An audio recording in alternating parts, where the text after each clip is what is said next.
Contiene elementos de lenguaje, salud, sexo y violencia que pueden ser escuchados por niños, niñas y adolescentes sin supervisión de sus madres, padres, representantes o responsables. RCR presenta Buen Provecho, una producción nacional independiente con certificado número 22388 para dar cumplimiento al artículo 14 de la Ley de Responsabilidad Social.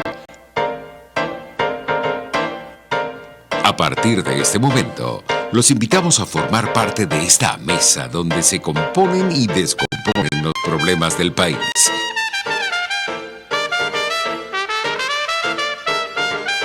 RCR presenta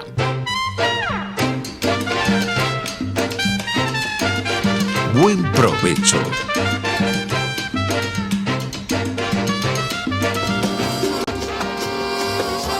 La voz de la diáspora en Buen Provecho con el profesor Tomás Páez.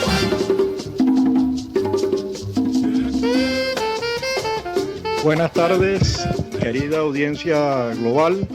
Este programa llega a ustedes a través de RCR, la emisora pionera de la radio venezolana, y del programa pionero La Voz de la Diáspora en Buen Provecho, también de la radio venezolana en RCR. Llega bajo la dirección de la estación en las manos de Jaime Nestares, la gerencia de producción Wilitza Arcaya, en la producción Carla Sons, en los controles Gregorio González, y en la conducción este servidor, quien les habla, Tomás Páez. Nos pueden seguir en nuestras redes, ver y escuchar a través de YouTube, en nuestra plataforma digital rcr.tv, en Periscope nos consiguen en RCR 750. Hoy vamos a hablar yo creo que de dos grandes pandemias. La pandemia del coronavirus o el COVID-19 y la pandemia que esta pandemia encierra. Entonces, vamos a hablar con una persona de lujo realmente.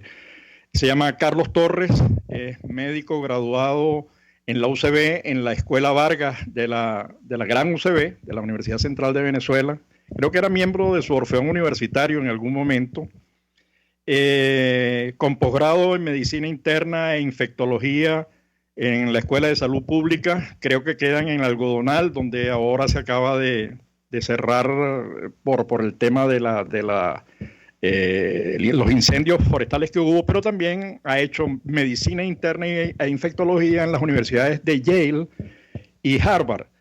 Es asesor en infectología, asesor internacional en infectología y en medicina tropical, y trabaja desde su centro de operaciones desde el estado de Florida. Allí también funge como asistente en la Escuela de Medicina de la Florida International University. Quiero, antes de arrancar con la entrevista, echarles un cuento porque Carlos forma parte viva del trabajo que nosotros hemos hecho con la diáspora. Carlos, en su compromiso con Venezuela, no recuerdo exactamente en qué año, después de culminar sus estudios y haber adquirido una tremenda experiencia en hospitales y universidades en Estados Unidos, decidió retornar al país. Su compromiso con Venezuela es absoluto. Recuerdo haberlo ido a visitar allí en el apartamento por la Trinidad. Era por la Trinidad, no recuerdo, Trinitaria creo que era que se llamaba la cosa. Y tratando de introducirse, de buscar un trabajo, de ofrecer el nuevo conocimiento que traía, acumulado, venía cargado con una maleta de contactos, redes, información, etcétera. Y de alguna manera Venezuela le decía, no te queremos. Le decía, no, ya vamos a abrir la partida universitaria para que comiences a trabajar. Y bueno, y el pobre Carlos ahí con una esposa y 3 hijos. Entonces, bueno, ¿cómo hacía? ¿Cómo echaba para adelante? Entonces, de alguna manera, Venezuela le decía no, y Estados Unidos le decía vente por favor a trabajar con nosotros, ¿no? Si era el momento en el que el régimen venezolano amaba más a los cubanos. Aporrea ha sacado que Aporrea es un órgano casi que defensor del gobierno. El mejor estudio que se ha hecho de el más oneroso contrato que se ha hecho con medicina alguna es la que ha hecho Venezuela con los médicos cubanos, y los médicos venezolanos eran tratados como ciudadanos de segunda en su país. Bueno, ese es el preámbulo del exquisito perfil de Carlos, que además está trabajando directamente con el COVID en el estado de Florida. Entonces, yo tengo allí varios bloques de preguntas. ¿Cómo estás viendo la pandemia? Algunos datos extraños de por qué en Estados Unidos hay menos fallecidos proporcionalmente al número de infectados que en otros países. Pero bueno, eso te lo dejo para que vayamos conversando a lo largo del programa. Carlos, gracias. No, muchas gracias a ti, gracias por tus gentiles palabras y de historia. Así fue. Yo me gradué allá en Venezuela, hice los posgrados acá. Parte de haberme venido, yo recuerdo haberme venido a hacer los posgrados acá, se lo debo a ti, porque en aquella época, cuando todavía Venezuela era un país que funcionaban las cosas, aunque no fueran perfectas, me acuerdo que me mencionaba todavía vale la pena salir, estudiar y regresar.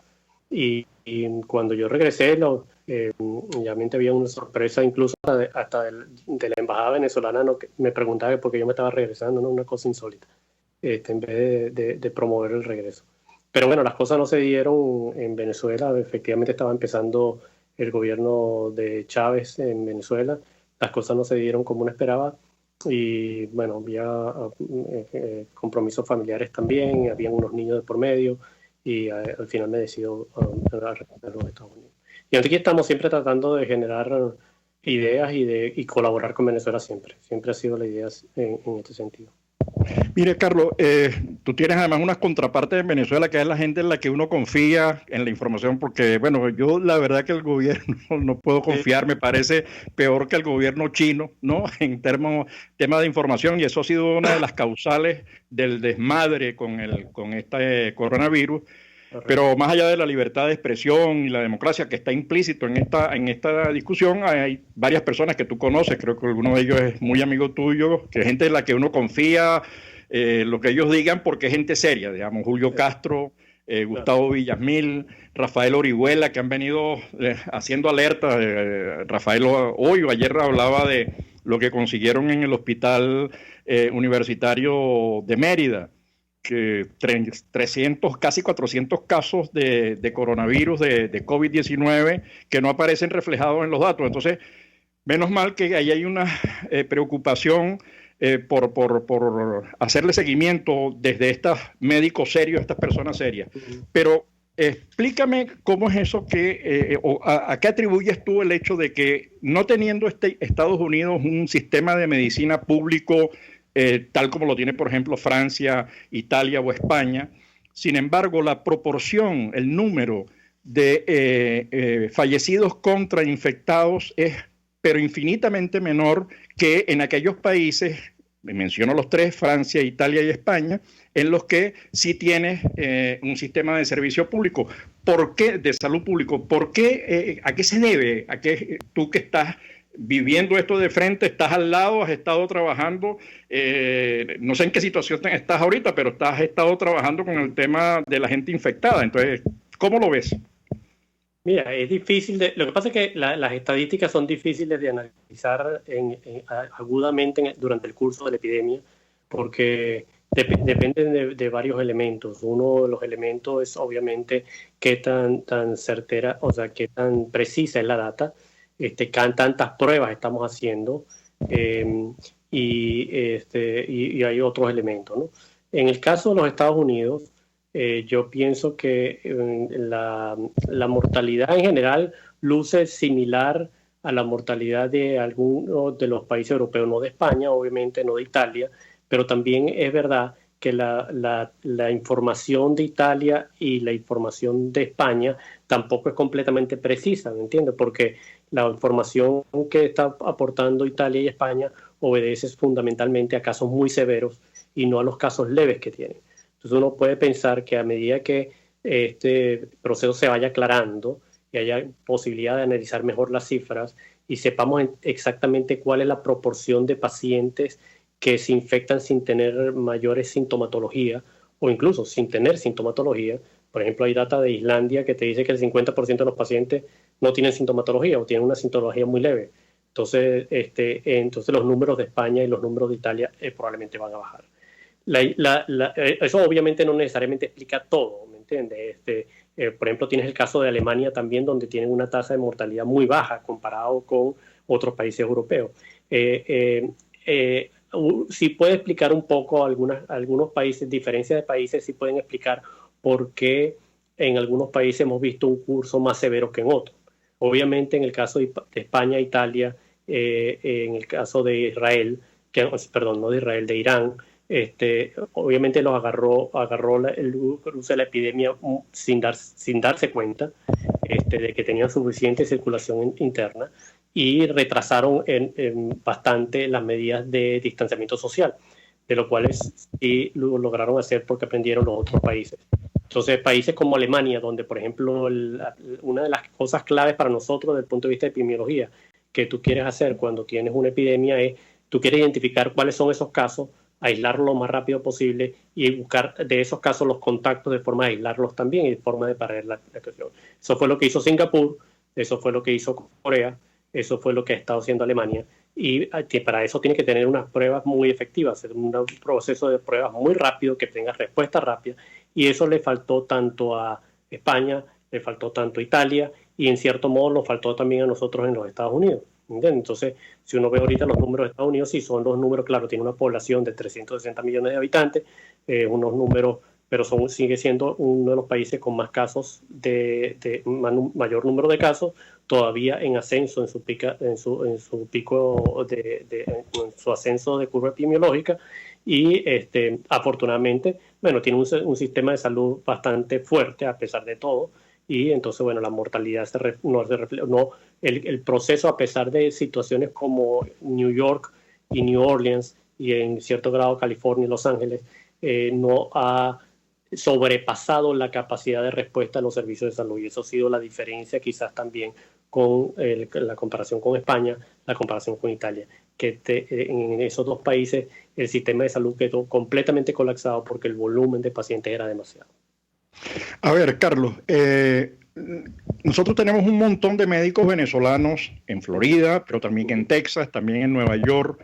¿Qué están haciendo los médicos venezolanos? ¿Están organizados? ¿Están trabajando con el tema? ¿Están trabajando directamente con los pacientes? ¿Están en el frente de guerra? Pero no solamente los médicos, el montón de enfermeras que tenemos también en los Estados Unidos. ¿Hay algo de eso como está ocurriendo? Por ejemplo, ha ocurrido en Italia. Hace 3 semanas tuvimos acá una reunión, un programa de radio dedicado al tema italiano, donde aparecieron, por cierto, los cubanos vendiendo sus conocimientos, que uno no sabe de dónde sale, digamos, porque, bueno, Cuba en algún momento tuvo una medicina avanzada cuando tuvo contacto con Estados Unidos y Francia, pero luego ha entrado en una etapa de retroceso enorme, desconocedora de miles de cosas, pero además alejada de las tecnologías.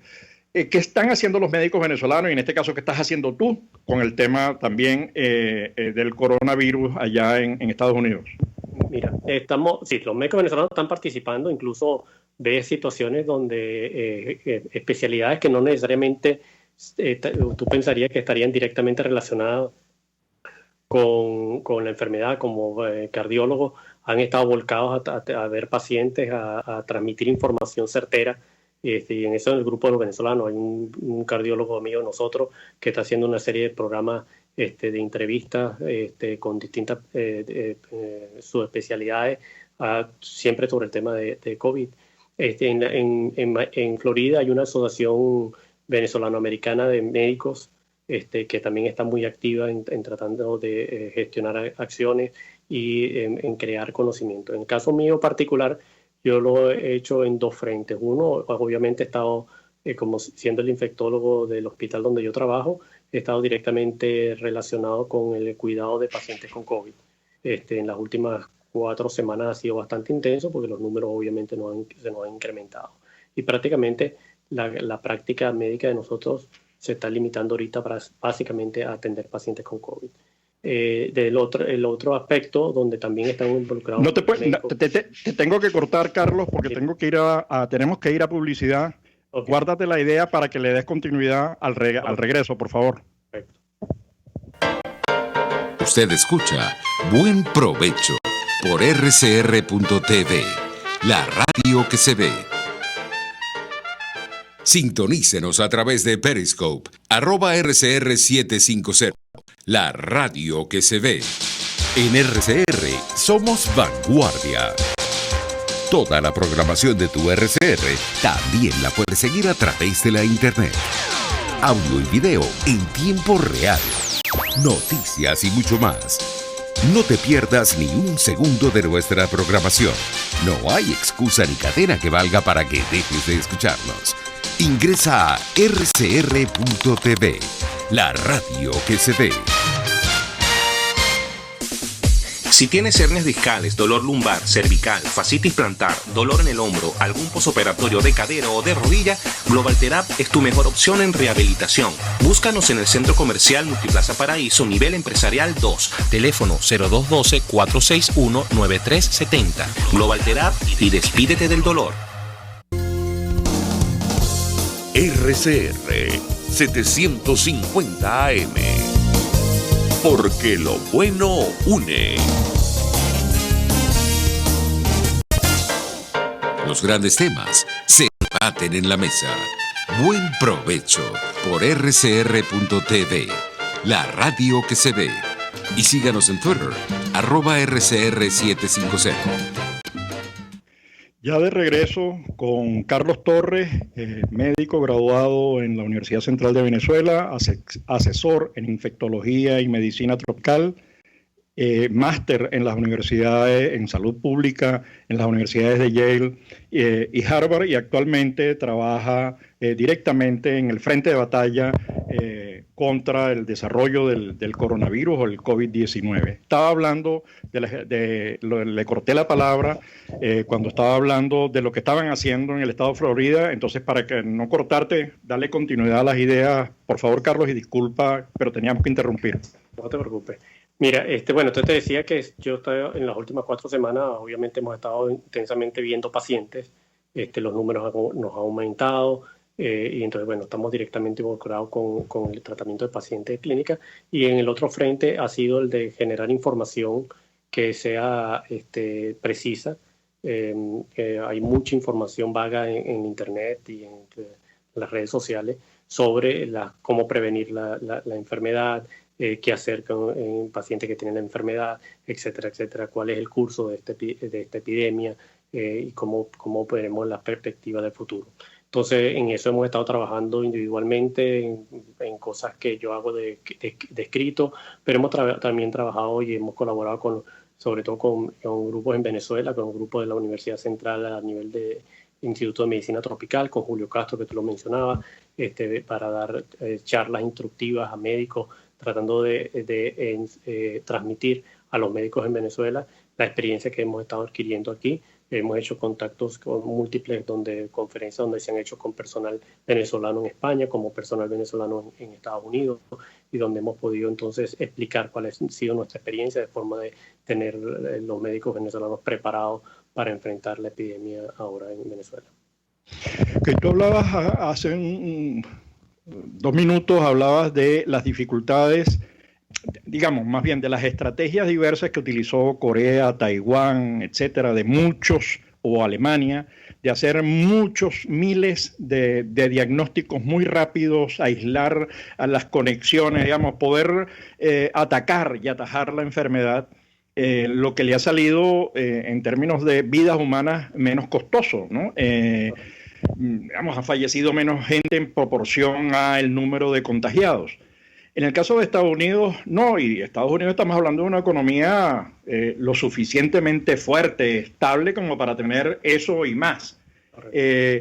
Pensando en eso, ¿a qué crees que obedece? Y la segunda cosa es, ¿cómo relacionas tú eso con el tema de Venezuela? Porque si estamos hablando de recursos, ¿qué significa eso para Estados Unidos por un lado, pero para Venezuela por otro, no? Mira, en el caso de los Estados Unidos, nos vino como una sorpresa, para serte sincero, ¿no? O sea, cuando nosotros nos preguntaban al principio, ¿estamos preparados? Uno dice, bueno, sí estamos preparados. Y después nos dimos cuenta que al final no estamos tan preparados, ¿no? A pesar de lo que tú dices, a pesar de lo sólido que es la situación en los Estados Unidos. Los Estados Unidos tienen una situación muy particular porque siendo una economía muy sólida, a su vez tiene el problema de que su sistema de salud es un sistema bastante fraccionado, donde se involucran distintos entes que trabajan relativamente independientes. Eso por primera.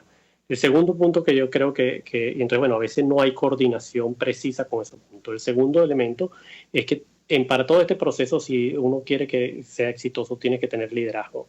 Y el problema es que cuando el liderazgo político entra en conflicto con el liderazgo científico y no se ponen de acuerdo, entonces pasan las cosas que quizás ha pasado en los Estados Unidos, ¿no?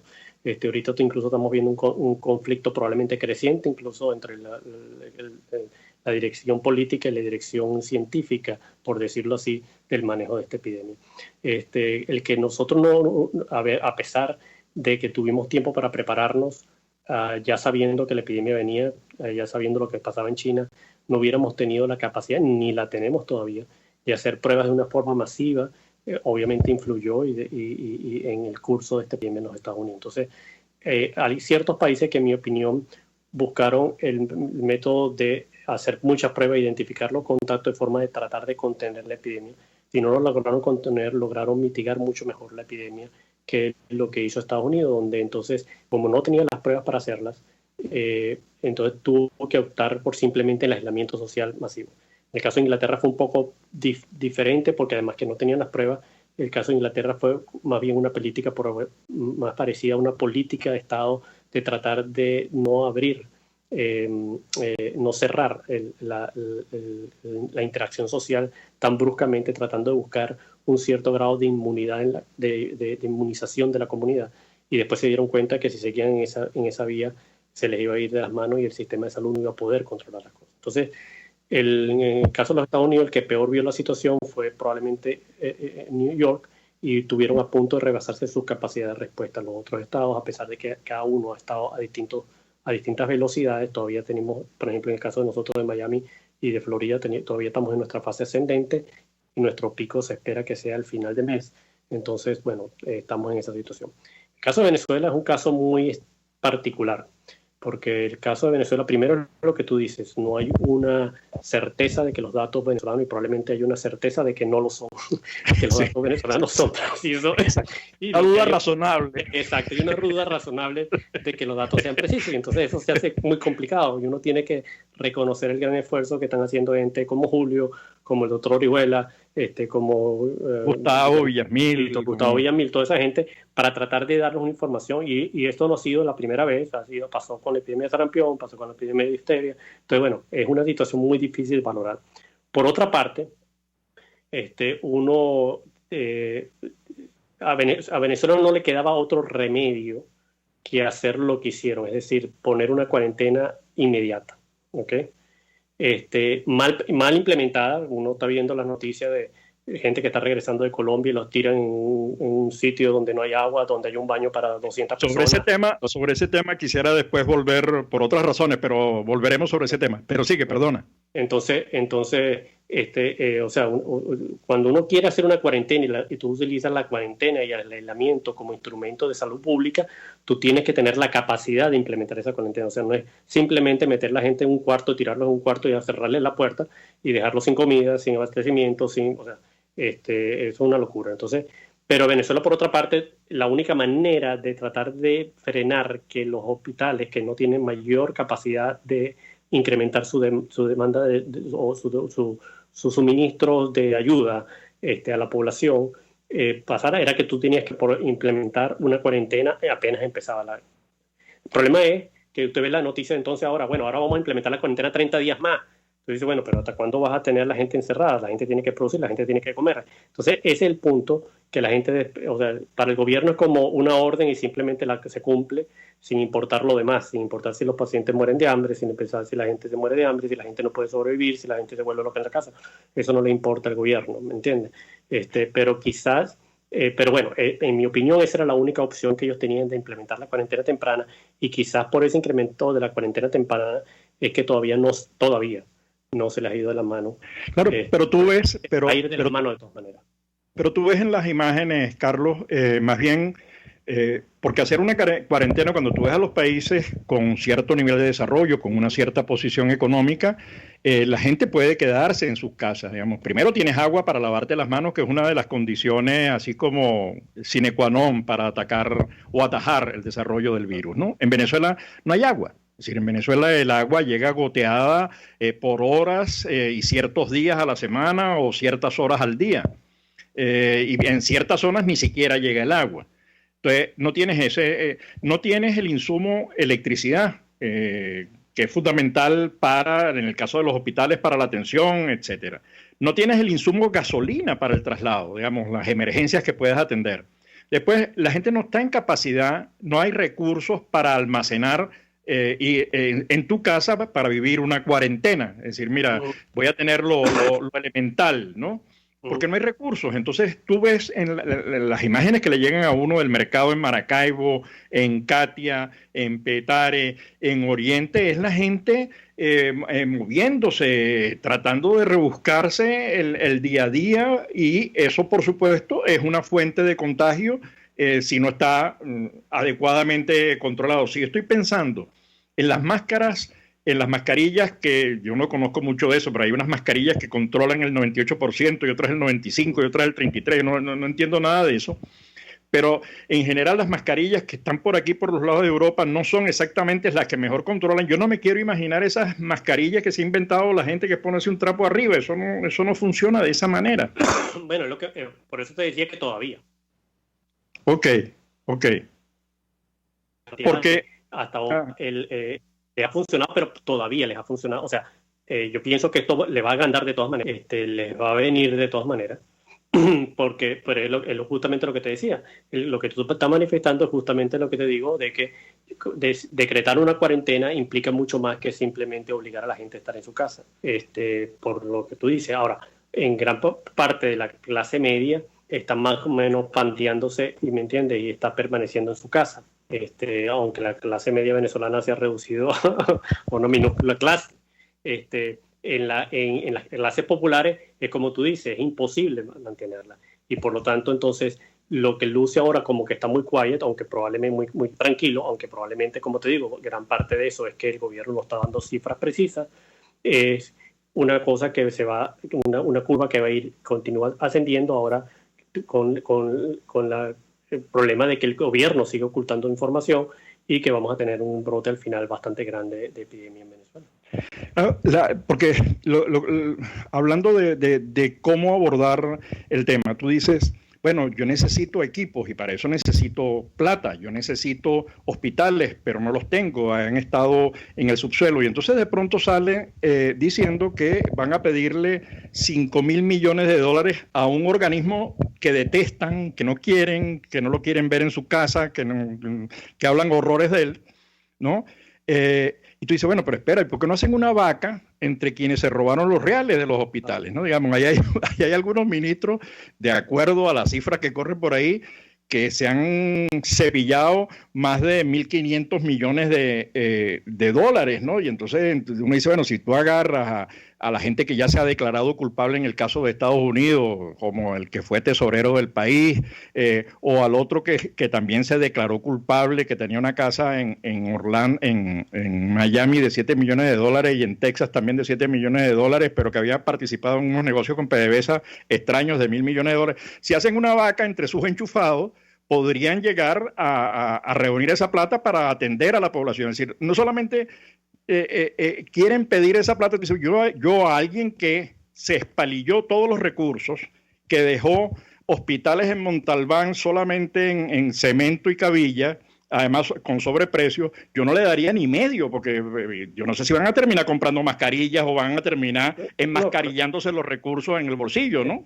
Estamos totalmente de acuerdo, y de hecho, mira, cuando tú ves, por ejemplo, la situación, yo comparo la situación de los Estados Unidos, así como te dije que pensamos que estamos preparados y no lo tuvimos como queríamos haberlo estado, siempre hay una estructura formada, hay una estructura de preparación que simplemente no respondió a manera cabal en el momento en que ocurrió la epidemia. En el caso de Venezuela es diferente. En el caso de Venezuela es que no hay ninguna estructura, no hay ninguna organización. Todo ha sido, toda la parte de salud pública ha sido desmembrada.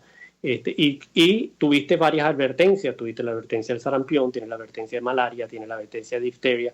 Y a pesar de esas advertencias, tú nunca le hiciste caso a ninguna de esas advertencias de la crisis de salud que se te avecinaba simplemente sin tener coronavirus.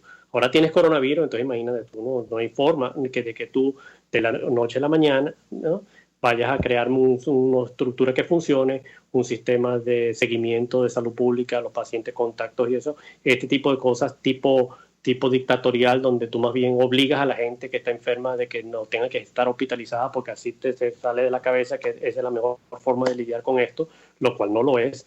Entonces, bueno, ese tipo de cosas es típico de lo que está pasando en Venezuela, y por eso uno dice, los números están maquillados, los números son más altos, ¿ok? Y lo que nos viene, a pesar de que no les ha llegado todavía, por todas las razones que tú estás diciendo, porque justamente la gente no, a pesar de que tú decretes la cuarentena, la gente no la va a poder cumplir a cabalidad, entonces que tú vas a ver números mucho más altos.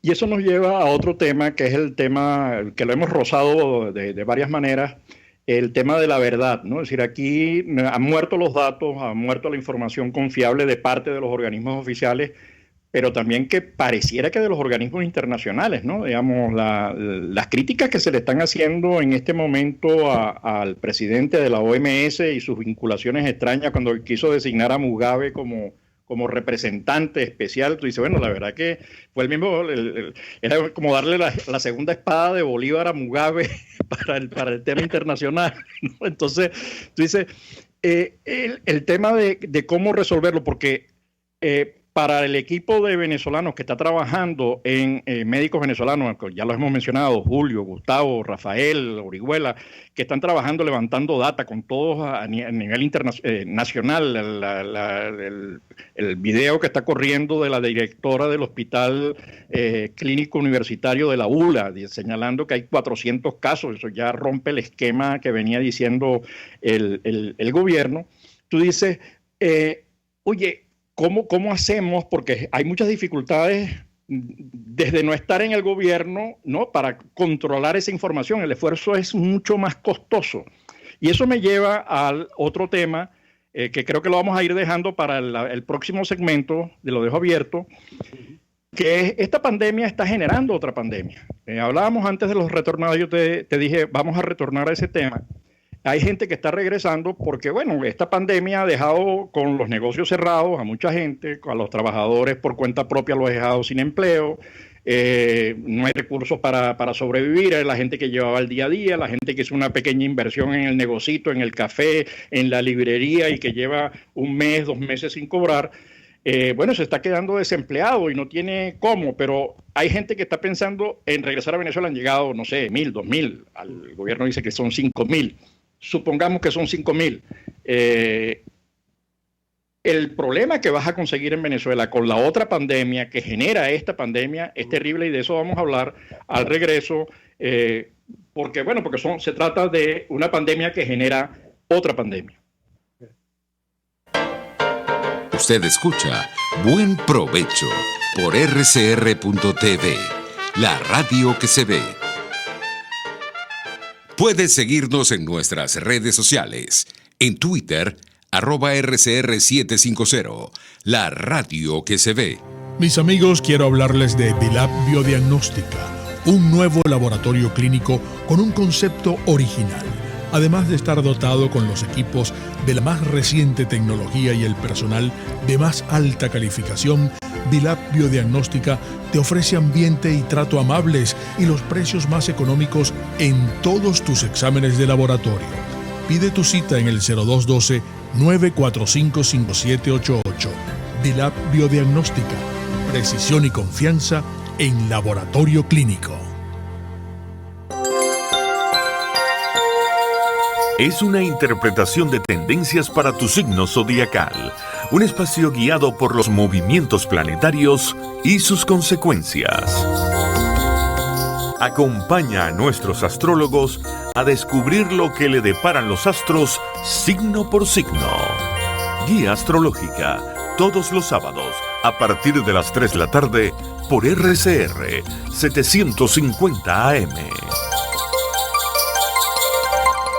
Pluralidad contigo, respeto contigo, responsabilidad contigo, libertad contigo. Estamos contigo y punto. De lunes a viernes a la 1 de la tarde. Contigo, solo por RCR 750 AM. Porque lo bueno une. En la crisis se encuentran las oportunidades. Aquí en Sin Estrés se las mostramos con invitados especiales que nos regalan sus experiencias por una Venezuela mejor. Cada tarde, de lunes a viernes a las 3, desde el emprendimiento, la educación, la salud y el entretenimiento. Por nuestra calidad de vida se nos hace necesario tomar un respiro del agobio diario, dedicar unos minutos a la salud mental y emocional para vivir sin estrés. Sin Estrés, de lunes a viernes a las 3 de la tarde por RCR 750 AM y rcr.tv, la radio que se ve. Una ventana para las propuestas y denuncias de las comunidades populares de Venezuela. Evelyn Martínez y la Red de Ciudadanos llegan debatiendo problemas y promoviendo soluciones. Es el Radar de los Barrios. Por la autonomía de los movimientos sociales que no pueden ser complementos de partidos o gobiernos. El Radar de los Barrios, de lunes a viernes, a partir de las 10 de la mañana, por RCR 750 AM. RCR 750 AM, porque lo bueno une. Los grandes temas se debaten en la mesa. Buen provecho por rcr.tv, la radio que se ve. Y síganos en Twitter, @RCR750. Ya de regreso a nuestro último segmento con el doctor Carlos Torres, egresado de la Escuela Vargas de la Universidad Central de Venezuela, posgrado en Medicina Interna e Infectología en Salud Pública en las universidades de Yale y Harvard, asesor en Infectología y Medicina Tropical en Florida.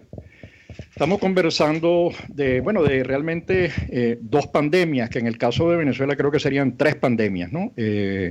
La pandemia, una que es la del COVID-19, el coronavirus, que está causando no solamente personas infectadas que están padeciendo unas situaciones difíciles por las formas en que se manifiesta la situación, la enfermedad.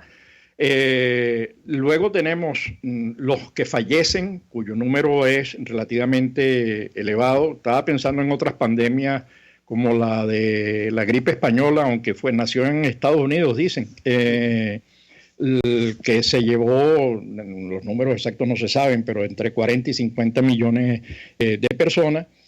Pero después viene la otra pandemia, que es la pandemia del socialismo del siglo XXI, que destruyó hospitales, desaprovechando el mayor volumen de ingresos de la historia de Venezuela, que pudo haber construido todos esos hospitales y más, y sin embargo no nos dejó nada, sino nos dejó la salud en el pelero, en el subsuelo. Pero está la otra pandemia que ya anuncia el Fondo Monetario Internacional. 170 países decrecerán económicamente.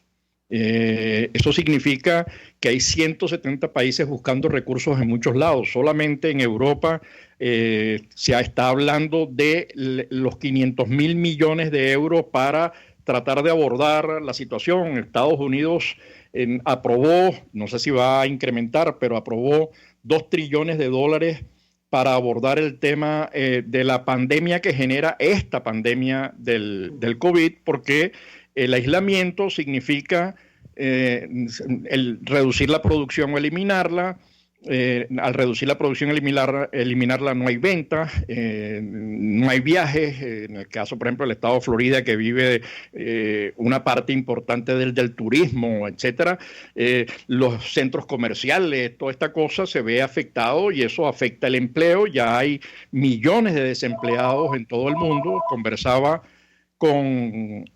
el día de ayer, el día antier, con un pequeño empresario en Francia, y me decía, bueno, que si no es por el gobierno que está dando la posibilidad de financiar o cofinanciar a esas empresas, tendría que cerrarla, ¿no? Entonces, eso significa para muchos venezolanos de la diáspora, que estamos hablando de 6 millones de venezolanos que están trabajando, que tienen el negocito, el restaurante en Perú, el negocito en Argentina o en Chile, o que trabajan en la informalidad, esto les genera un severo problema económico. Pero también a los venezolanos que están dentro del país, porque no hay empresas.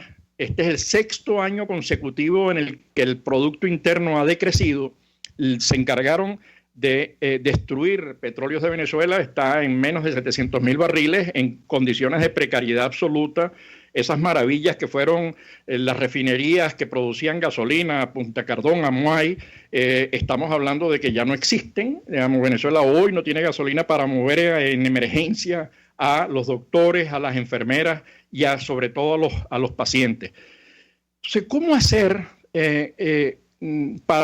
porque esto plantea problemas éticos importantes y además problemas de política importantes? ¿Cómo hacer? Porque hoy se está quedando el 10% en promedio, quizás un poco menos por las cifras de Estados Unidos, está muriendo.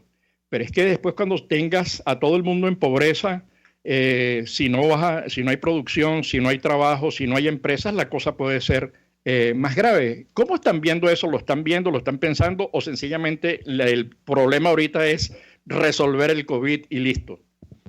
Que ya es bastante. Ese es justamente el gran conflicto que hay actualmente en lo que se refiere a esta pelea, si se quiere, entre la dirigencia política y la dirigencia científica. Desde el punto de vista de uno como médico infectólogo, la prioridad es salvar las vidas de los pacientes disminuir la mortalidad que esta enfermedad puede causar. Ya aquí en los Estados Unidos vamos por más de 20.000 muertos, y eso con todas las intervenciones que se han hecho. Pero lo que tú señalas, y es lo que ha señalado también el presidente Trump aquí en los Estados Unidos, no deja de ser verdad, de que eso trae unas consecuencias sociales enormes. El problema es que no hay realmente una posibilidad, ninguna otra posibilidad de controlar. O sea, o lo dejamos correr a su antojo y asumimos que las muertes son aceptar las muertes en beneficio de la resolución económica, o tratamos de hacer el esfuerzo. Entonces, la pregunta ahora, donde has llegado a este punto, donde estás llegando, por ejemplo, en el caso de los Estados Unidos, a la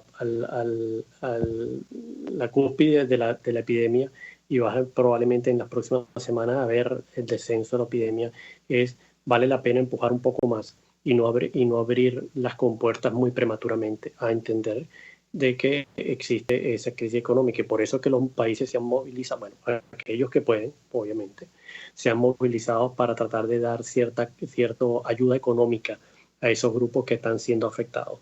Desafortunadamente hay países, como en el caso de Venezuela, donde no existe esa posibilidad. Lo ideal hubiera sido que un país que tenía una buena estructura pudiera haber tenido entonces asumir una cuarentena por un mes o un mes y medio, y permitirle a su población recursos económicos, de ayuda económica, de forma de que no pierdan el negocio, de que no pierdan el trabajo, de que pudieran mantenerse fuera del trabajo por un tiempo prolongado. Pero no hay una solución fácil, porque es la solución entre el empeoramiento de la crisis y la incremento de mortalidad, o el beneficio económico, que yo entiendo lo que tú también me estás diciendo, obviamente es certero, no vamos a negar, pero es muy difícil de compaginar las dos cosas. Tenemos que entender además que cuando nosotros se plantea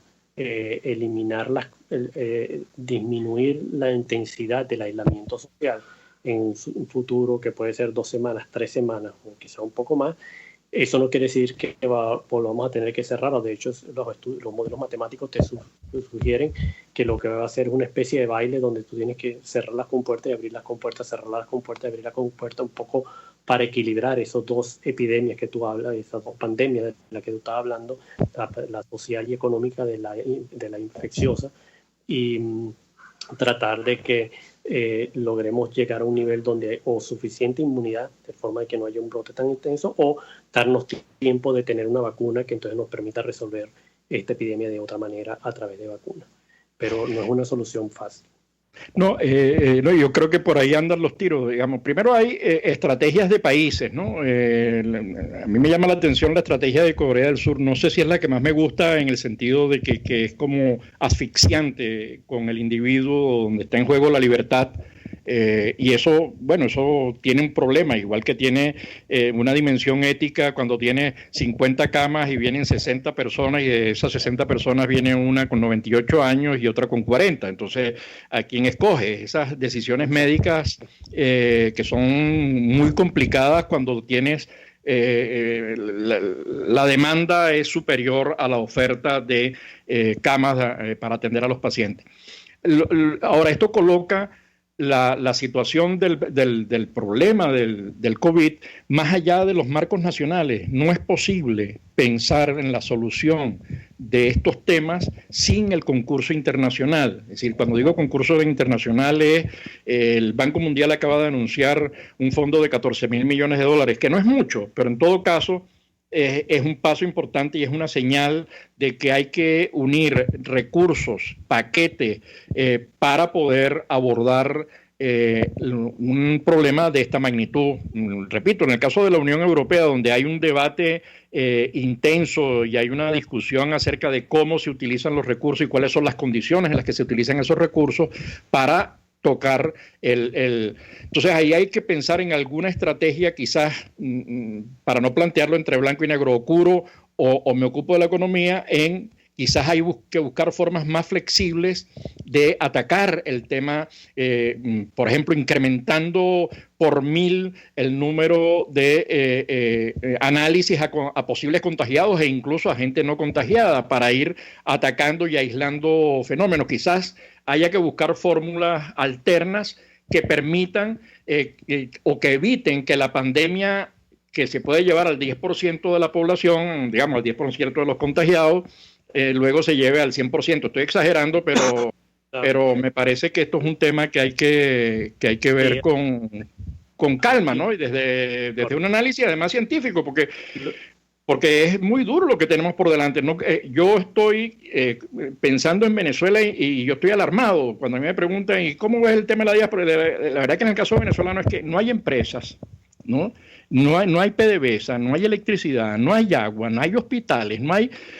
Oye, ¿qué es lo que nos viene?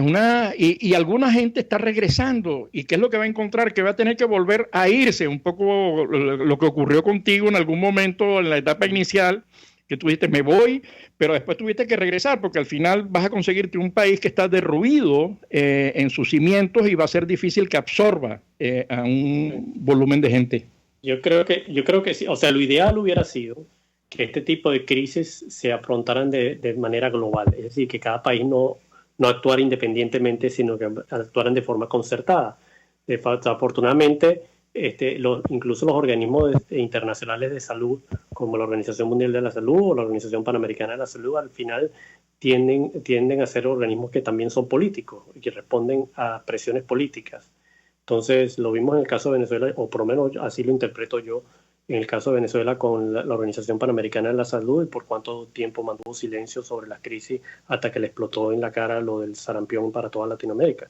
Pero nunca se planteó nada en serio porque obedecen a ciertas políticas de cómo enfrentar la situación entre determinados grupos de países, ¿no? Entonces lo ideal hubiera sido esa parte, igual desde el punto del efecto económico. Yo creo que, sin embargo, nos falta mucho para llegar a ese tipo de estructura que nos permiten actuar de forma concertada, a pesar de que quizá la Organización Mundial de la Salud esta vez estaba en una mejor estructura después de lo del ébola en África. Nos falta todavía mucho. Vemos incluso tú lo mencionabas al principio, los conflictos de dimes y diretes entre el presidente, el director de la Organización Mundial de la Salud y otros países como Taiwán, por ejemplo, donde se ve que hay unos cortes políticos muy importantes, ¿no?, que influyen en las decisiones que estos organismos realizan al fin y al cabo. Bueno, Carlos, estamos llegando ya al final. Gracias, agradecerte tu participación. Si quieres decir algo, Carlos Torres, doctor, infectólogo y profesor en la Universidad Internacional de la Florida, en Florida, Estados Unidos. Y trabajando en el tema del COVID. ¿Algún mensaje particular? Mira, primero darte las gracias por esta oportunidad. Un placer haberte visto otra vez, aunque sea a la distancia. Y nada, pensar que tenemos que seguir trabajando. Yo creo que tenemos que seguir luchando de donde estemos porque Venezuela cambie y porque las cosas vuelvan a ser incluso mejores de lo que eran muchos años atrás cuando estudiamos en la Escuela de Medicina de la Universidad Central. Gracias, Carlos. Un placer. Estaremos el próximo lunes a la misma hora en su espacio La Voz de la Diáspora en Buen Provecho.